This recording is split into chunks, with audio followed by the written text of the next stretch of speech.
మానవాళి పాప విముక్తి కోసం ప్రభువైన యేసుక్రీస్తు చేసిన త్యాగం అనన్య సామాన్యమని బిషప్ ఫాదర్ పొలిమేర జయరావు అన్నారు. ఏలూరులోని సెయింట్ తెరిసా పాఠశాలలో ఫాదర్ మైకేల్ అధ్యక్షతన గుడ్ ఫ్రైడే ప్రత్యేక ప్రార్థనలు భక్తి శ్రద్ధలతో నిర్వహించారు. ఈ కార్యక్రమానికి ముఖ్య అతిథిగా బిషప్ ఫాదర్ పొలిమేర జయరావు హాజరై ప్రసంగించారు. ఈ సందర్భంగా ఆయన మాట్లాడుతూ ప్రేమ, క్షమ, త్యాగం వంటి విలువలను ప్రతి క్రైస్తవుడు జీవితంలో ఆచరించాలన్నారు. యేసుక్రీస్తు చూపించిన మార్గం మానవాళికి శాంతి, సౌభర్తత్వం, సేవాభావం నేర్పుతుందని తెలిపారు. సమాజంలో ద్వేషాలు, విభేదాలు తొలగిపోయి పరస్పర గౌరవం పెరగాలని ఆకాంక్షించారు. అనంతరం సెయింట్ తెరిసా పాఠశాల నుంచి నగరం అంతటా భక్తులు శిలువ మోస్తూ భారీ ర్యాలీ నిర్వహించారు. ఈ ర్యాలీలో క్రైస్తవ సోదరులు, యువత, మహిళలు పెద్ద సంఖ్యలో పాల్గొని ప్రార్థనలు చేశారు. యేసుక్రీస్తు శ్రమలను స్మరించుకుంటూ భక్తులు నిశ్శబ్దంగా పాదయాత్ర సాగించారు. కార్యక్రమంలో father Joseph, father Moses, father Balaraju, father Raju, father Paul, church పెద్దలు, విశ్వాసులు పాల్గొని ప్రార్థనలు నిర్వహించారు. నగరంలోని పలు ప్రాంతాల నుంచి వచ్చిన భక్తులతో కార్యక్రమం ఆధ్యాత్మిక వాతావరణంలో జరిగింది.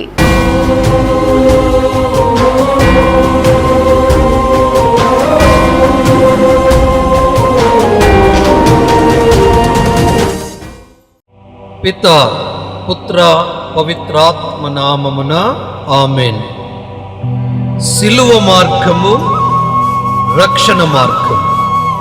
దేవుడు తాను సృష్టించుకున్న జీవరాశులన్నింటినీ చూసి ఆనందించారు.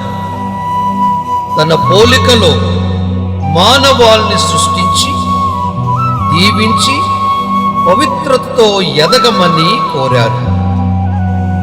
కానీ దేవుని కంటే తామే గొప్ప అన్న మనస్తత్వముతో దేవుని ఆజ్ఞను మీరి తమ అనుబంధాన్ని తెంచుకొని తండ్రినే ధిక్కరించి దిగజారిపోయి హీన స్థితికి చేరుకున్నాడు మానవుడు.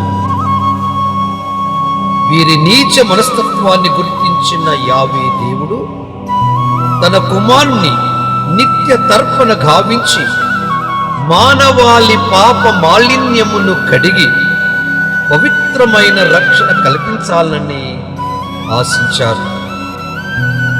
అందుకై మహోన్నతుడు సిలువధారి అయి అనేక శ్రమలను, బాధలను భరించి మానవాళికి రక్షణ మార్గాన్ని చూపించారు. ఆయన నడిచిన మార్గమే ఈ సిలువ మార్గము. అనుదిన కష్టాలను నెమరు వేసుకుంటూ ఆయనతో నడువ ఈ సిలువ మనల్ని ప్రేరేపిస్తుంది. యేసు ప్రభు మరణించిన రోజు సందర్భముగా శుభములను, ఆశీస్సులను తెలియజేస్తున్నాను.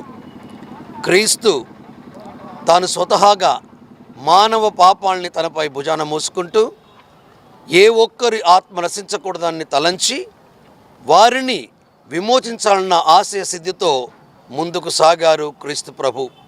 ఈరోజు యావత్ ప్రపంచం ఎంతో బాధతో, దుఃఖముతో ఆయన శ్రమలపై ధ్యానిస్తూ మరి ప్రతి ఒక్కరి శ్రమల్ని కూడా జోడించి పశ్చాత్తాప హృదయంతో ముందుకు సాగుతున్నారు. యావత్ రాష్ట్ర ప్రజలకి, దేశానికి ఈరోజు ఏలూరు కథోలిక పీఠం కూడా ప్రార్థిస్తుంది. మరి ముఖ్యంగా మన ప్రపంచములో యుద్ధాలు, అశాంతి చోటు చేసుకున్నది. చిన్న బిడ్డలు సైతం చనిపోతున్నారు, యవ్వనస్తులు చనిపోతున్నారు, సోల్జర్స్ చనిపోతున్నారు.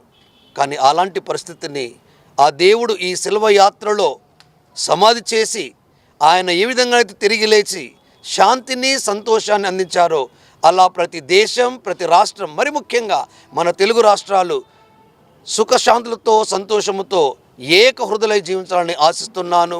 ఈ దిశగా మీరందరూ ప్రార్థించవలసిగా కోరుకుంటున్నాను. మరి ముఖ్యంగా ఈ మహా శిలువ యాత్రలో ప్రతి ఒక్కరూ భక్తితో పాల్గొని దేవుని కృతజ్ఞతలు చెల్లవలసిందిగా ఆహ్వానిస్తున్నాను. ప్రేమతో మీ బిషప్ జయరావు పొలిమేర, ఏలూరు కథోలిక పీఠం.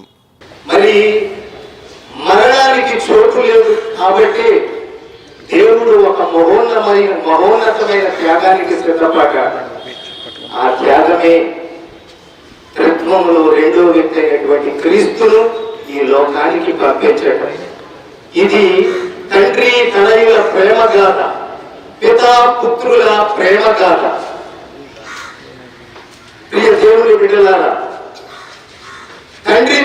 చేసినటువంటి మహోన్నతమైనటువంటి త్యాగం తన ప్రియ కుమారుడైనటువంటి క్రీస్తుని ఈ లోకానికి పంపించి మానవాళి రక్షణార్థమై మానవుల యొక్క పాప భారాన్ని శిలువమ్రాని రూపంలో ఆయన మోసి కలువరిగిరి కోట మీద మహా త్యాగానికి ఒడికట్టడం, దేవుని యొక్క సంకల్పానికి చిత్తానికి భంగం కలగకుండా, ఎటువంటి భంగం కలగకుండా తిరుగులేని విధేయతను ప్రసాదించి ఆ మరణానికి తలబొక్కటం.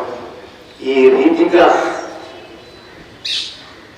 మరణాన్ని చేయించి మరణపు ముళ్ళును తెంచి మానవ జాతికి పునరుత్థానాన్ని, నిత్య జీవితాన్ని ప్రసాదించారు. అందుకే ఈ మహోన్నతమైనటువంటి త్యాగంలో మనం కూడా భాగస్థులమై ప్రభు పట్ల పతనాలు స్థలాల శ్రమలను మనస్ఫూర్తిగా ధ్యానం చేస్తూ పశ్చాత్తాపడుతూ మారు మనసును పొందుకుంటూ ఆ రక్షణ భాగ్యాన్ని మూట కట్టుకోవటానికి వంతు సహకారం మనం చేస్తూ ఆ క్రీస్తు శిలువ శ్రమలలో అడుగులు వేస్తూ ముందుకు సాగిపోతాం.